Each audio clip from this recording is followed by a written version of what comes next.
اب یہ جو مشکلات آتی ہیں اور آزمائشیں آتی ہیں، اس میں اصل چیز جو چیز ہمیں ڈفرینشیٹ کرتی ہے کہ ہم ان مشکلات کی طرف رسپونڈ کیسے کرتے ہیں، ہمارا رویہ ان مشکلات میں کیا ہے، ہم ان مشکلات میں ہم کس ڈائریکشن میں چلے جاتے ہیں، یہ چیز ہر انسان کو دوسرے سے ڈفرینشیٹ کرتی ہے۔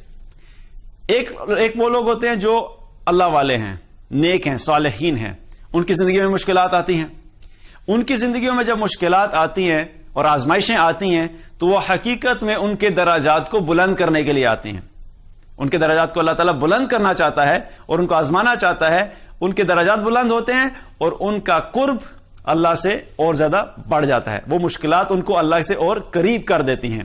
اور دوسرے لوگ وہ ہوتے ہیں کہ جن کی زندگی میں مشکلات آتی ہیں، جو نافرمان ہیں اللہ کے، جو اللہ کے نافرمان ہیں، ان کو اللہ تعالیٰ مشکلات میں کیوں ڈالتا ہے؟ ان کو اللہ تعالیٰ مشکلات میں اس لیے ڈالتا ہے کہ اللہ تعالیٰ ان کو وارننگ دینا چاہتا ہے، وَلَا نُذِيقَنَّهُم مِّنَ الْعَذَابِ الْأَدْنَىٰ دُونَ الْعَذَابِ الْأَكْبَرِ لَعَلَّهُمْ يَرْجِعُونَ، ہم ان کو بڑے عذاب سے پہلے چھوٹے چھوٹے عذابوں کا مزہ چکھاتے رہیں گے، کس لیے؟ لَعَلَّهُمْ يَرْجِعُونَ، کہ شاید کہ یہ لوگ پلٹ آئیں۔ اللہ تعالیٰ جب مشکلات بھیجتا ہے نافرمانوں کے اوپر بھی تو مشکلات اس لیے نہیں بھیجتا کہ اللہ کو ان نافرمانوں سے کوئی نفرت ہے یا ان نافرمانوں کو بھی اللہ تعالیٰ ناکام ہونے دینا چاہتا ہے، بلکہ اس میں بھی اللہ کی خیر ہوتی ہے، اس میں بھی اللہ کی طرف سے بھلائی ہوتی ہے ان نافرمانوں کے لیے، کہ شاید کیونکہ ان کے پاس دنیا میں تمام آسائشیں ہیں جس کی وجہ سے یہ اللہ کو بھولے بیٹھے ہوئے ہیں، ہو سکتا ہے کہ کوئی انہیں چھوٹی سی مشکل دوں تاکہ ان میں مشکل میں آنے کی وجہ سے ان کو رب یاد آ جائے۔ وہ مشکلات بھی اللہ تعالیٰ اس لیے بھیجتا ہے نافرمانوں کی زندگی میں تاکہ اس کے ذریعے سے بھی وہ واپس پلٹیں، ان کے لیے وارننگ ہوتی ہے۔ اگر وہ واپس پلٹ جاتے ہیں تو وہ مشکلات ان کے لیے خیر کا باعث بنتی ہیں، لیکن اس کے باوجود اگر وہ اپنی زندگی میں اسی طرح چلتے رہیں گے، اللہ کی نافرمانی کرتے رہیں گے، تو پھر ان کی اپنی ناکامی اور ان کی اپنی بربادی ہے۔ تو یہ یاد رکھیے کہ مشکلات زندگی میں آتے رہتے ہیں۔ ہمیں اپنے آپ کا اپنا جائزہ کیا لینا ہے کہ ہم لوگ کس کیٹیگری میں ہوتے ہیں۔ کیا جب ہمارے اوپر مشکلات آئیں تو کیا ہم نے اللہ سے رجوع کیا؟ ہم پہ جب آزمائشیں آئیں تو کیا ہم نے اللہ کے اور قریب ہوئے؟ جب ہمارے اوپر آزمائشیں آئیں تو کیا ہم نے اللہ کو پکارنا شروع کیا؟ کیا ہماری زندگی میں کوئی تبدیلی آئی؟ اگر کچھ بھی تبدیل نہیں ہوا اور مشکلات آ رہی ہیں اور ہم صرف روئے دھوئے چلے جا رہے ہیں تو اس سے جان لیجئے کہ ہمیں اللہ کا قرب حاصل نہیں ہوگا، بلکہ ہم اللہ سے اور دور ہو جائیں گے۔ اس لیے مشکلات دونوں طرح کے لوگوں پہ آتی ہیں۔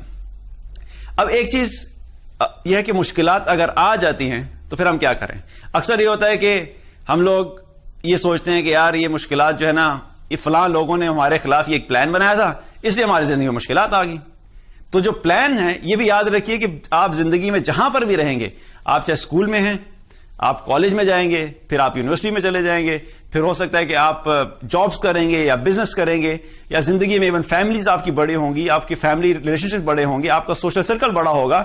جب بھی یہ ساری چیزیں بڑھتی ہیں وہاں پر پرابلمس ہوں گی، وہاں پر آپ کو اچھے لوگ بھی ملیں گے، آپ کو برے لوگ بھی ملیں گے، آپ کو اپنے خیر خواہ بھی ملیں گے، آپ کو وہ لوگ بھی ملیں گے جو آپ کے خلاف پلاننگ کریں گے۔ لیکن ایک چیز یاد رکھیے کہ جو بھی پلاننگ آپ کے خلاف ہو رہی ہے اور آپ سوچ رہے ہیں کہ میرے خلاف ایک فلاں گروپ ہے جو پلاننگ کر رہا ہے، آفس کے اندر یہ فلاں گروپ ہے وہ جو پلاننگ کر رہا ہے، بزنس کے اندر فلاں گروپ ہے جو میرے خلاف پلاننگ کر رہا ہے، فیملیز میں فلاں گروپ ہے جو میرے خلاف پلاننگ کر رہا ہے، ایک چیز اپنے ذہن میں یاد رکھیے کہ سب سے بہترین پلاننگ کس کی ہے؟ اللہ کی پلاننگ ہے۔ چاہے ساری دنیا کے لوگ مل کر بھی ہمارے خلاف ایک پلان کھڑا کریں اور وہ اپنی پوری اسٹریٹجی کو بنا لیں، اپنی پوری طاقتوں کو اکٹھا کر لیں، اپنے پورے پلانز کو اکٹھا کر لیں، اپنے پورے ریسورسز کو اکٹھا کر لیں، اور وہ سارے مل کر آپ کو زندگی میں نیچا کرنا چاہیں، آپ کو زندگی میں نقصان پہنچانا چاہیں، لیکن یاد رکھیے کہ ان کا ایک پلان ہے اور ایک اللہ کا پلان ہے، وہ بھی پلان کریں گے اور ایک اللہ کا پلان ہوتا ہے۔ ہمارا کیا ایمان ہے؟ اللہ تعالیٰ نے قرآن میں کیا فرمایا؟ وَمَكَرُوا وَمَكَرَ اللَّهُ وَاللَّهُ خَيْرُ الْمَاكِرِينَ۔ ایک وہ پلاننگ کرتے ہیں اور ایک اللہ پلاننگ کرتا ہے، اور جان لو کہ اللہ کی پلاننگ سب سے بہترین ہوتا ہے، اللہ سب سے بہترین پلانر ہے۔ تو ہمارا کیا کام ہے کہ جب ہمارے خلاف ہمیں محسوس ہو کہ کوئی بھی پلان کر رہا ہے تو پہلا ایمان یہ ہونا چاہیے کہ ہمیں کوئی نقصان نہیں پہنچا سکتا جب تک کہ اللہ کا حکم نہیں ہوگا۔ اور دوسری چیز ہم نے کیا کرنی ہے کہ اپنے پلان کے اوپر بھروسہ نہیں کریں۔ اگر وہ پلاننگ کر رہے ہیں تو آپ ان کے خلاف خود نہیں کھڑے ہو جائیں، ان کے خلاف اللہ کو کھڑا کر دیں، ان کے خلاف اللہ کو ساتھ لے لیں۔ جب اللہ نے کہا ہے کہ میں سب سے بہترین پلانر ہوں تو اپنا معاملہ، اپنے حالات، اپنی سچویشن اللہ کے حوالے کر دیں، اور اللہ کے حوالے کرتے ہوئے یہ کہیں کہ یا اللہ آپ نے قرآن میں یہ کمٹمنٹ دی ہے کہ آپ بہترین پلانر ہیں، تو میں اپنے معاملات آپ کے ہاتھ میں دیتا ہوں، چونکہ آپ بہترین پلانر ہیں تو ان کے پلان کے خلاف آپ میرے لیے کافی ہو جائیں۔ That's the way we should be responding to the situation.